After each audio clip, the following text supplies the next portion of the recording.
Halo, balik lagi sama Bang Timur. Di video kali ini gue bakal bahas komik jagoan yang bahkan udah muncul dalam versi layar lebar loh. Kali ini kita bakal bahas komik Valentine yang diterbitin sama Skylar Comics di tahun 2017.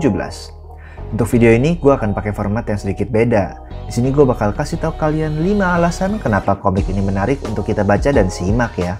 Sebelumnya, seperti biasa, biar gue makin semangat bikin konten serupa, please comment, like, subscribe, dan share video ini ya. Kita masuk ke poin pertamanya ya. Komik Valentine ini adalah versi hardcover yang ngumpulin 5 nomor lepasan seri Valentine yang telah terbit sebelumnya sejak tahun 2014. Jadi kayak trade paperback komik Amerika gitu. Komik ini dicetak secara full color di atas kertas art paper berukuran A4 dengan total 140 halaman. Untuk covernya sendiri dibuat sama Rudy Ao yang merupakan adaptasi poster film layar lebar Valentine yang hadir di tahun 2017. Oh iya, versi director's cut-nya pun bakal muncul nih di layanan streaming Stro mulai tanggal 17 Agustus 2021. Kita bisa lihat juga nih judul komik ini dengan tipografi yang unik serta nama para kreatornya di bagian bawah cover ini.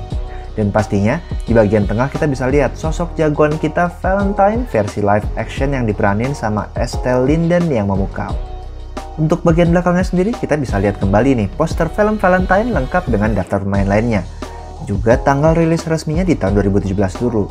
Kita juga bisa lihat nih rating remaja buat komik ini. Kayaknya karena ada beberapa adegan kekerasan dan tema plot yang disuguhkan yang menyinggung aksi penyuapan. Setiap transisi babnya sendiri kita tunjukin cover dari seri lepasannya dalam versi full color dan versi line artnya. Pastinya kita jadi bisa lihat nih gimana kerennya pewarnaan dari para kreator yang terlibat di atas line art ilustrasi yang mantap beserta shadingnya. Kita pun dapat bonus poster yang gede banget dari komik ini dengan desain yang sama kayak cover dan poster film Valentine. Wow, pastinya format dan kualitas cetak komik ini bikin terasa lebih eksklusif ya dan makin layak untuk diajarin di rak buku kita. Oke, lanjut ke poin keduanya ya. Komik Valentine ini bisa dibilang adalah pembuka kisah-kisah dari semesta komik maupun film dari Skylar Comics. Mungkin kalian tahu dengan jagoan Volt yang juga mengisahkan agen super seperti Sakti atau komik Skylar lainnya kayak Jawara Indonesia. Nah, tokoh Valentine sendiri pernah muncul loh di komik tersebut karenanya masih nyambung sebenarnya sama dunia mereka. Selain itu, Valentine juga ngenalin satu lagi superhero wanita asli Indonesia. Walaupun nggak punya kekuatan super, tapi kemampuan bela dirinya nggak usah diraguin lagi ya guys buat ngelawan para penjahat. Nah, bisa dibilang Valentine adalah jagoan wanita pertama komik Indonesia yang difilmkan ke layar lebar di era modern. Emang tahun 50-an sempat ada Sri Asih, ada juga Darna Ajaib tahun 80-an di bioskop. Saras 008 juga sempat muncul sebagai serial TV, tapi rasanya Valentine yang ngangkat kembali Girl Power sebagai film bioskop yang rilis secara nasional. Kita juga bisa lihat nih jadinya berbagai perbedaan antara versi film dan komiknya.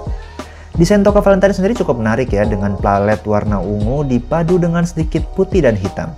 Topeng di sekitar mata, tudung serta pelindung tangan dan kaki membuat kostumnya sangat praktikal. Dia pun kerap memakai borgol sebagai senjata untuk meringkus lawan atau sekedar menjadi alat bantu untuk memperkuat tinjunya. Intinya desainnya tuh mendukung banget aksi bela dirinya di jalanan yang keras. Fakta tersebut pastinya memberi konteks menarik ya buat para kolektor yang tertarik ngumpulin komik penting di tiap eranya. Oh iya, buat yang penasaran kenapa nama jagoan kita terkesan seperti pakai bahasa asing, ini jadi salah satu hal yang dijelasin nih baik di komik maupun filmnya. Dan ngebawa pesan yang cukup mengharukan. Penasaran kan? Sekarang kita bahas poin ketiganya ya. Versi hardcover Valentine ini jadi cukup penting juga karena ngejelasin backstory atau latar belakang tokoh Valentine dan juga musuh buyutannya Shadow yang jadi batu sandungan pula nih di komik Skylar lainnya. Valentine yang bernama asli Sri Maya Bumantara adalah seorang wanita muda yang bercita-cita menjadi seorang aktris film. Sembari mengikuti berbagai casting, dirinya bekerja sebagai pelayan di sebuah kafe. Saat seorang tamu kafe berbuat onar, Sri pun dengan mudah menanganinya lewat aksi bela dirinya. Maklum, dirinya adalah mantan atlet bela diri nasional.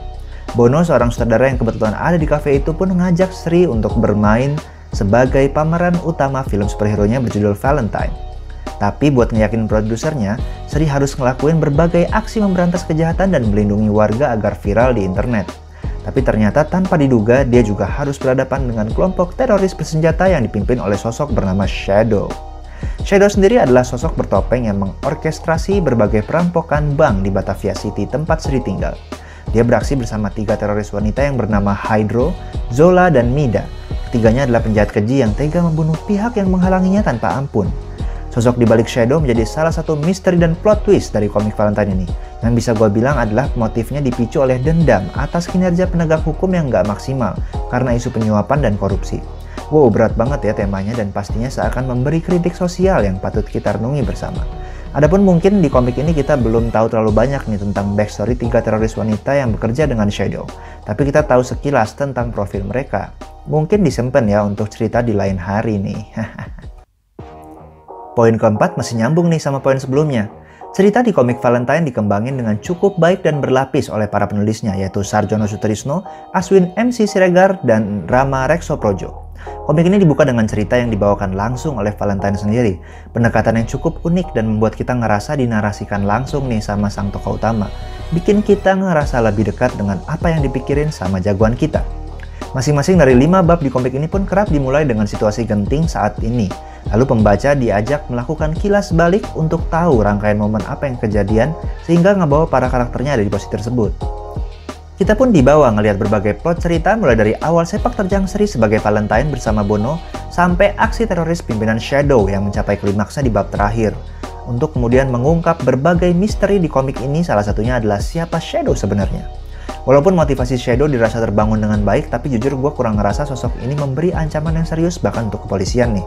Mungkin karena aksinya hanya difokuskan pada 3 teroris wanita binaannya yang ternyata bisa dikalahkan dengan mudah sama Valentine.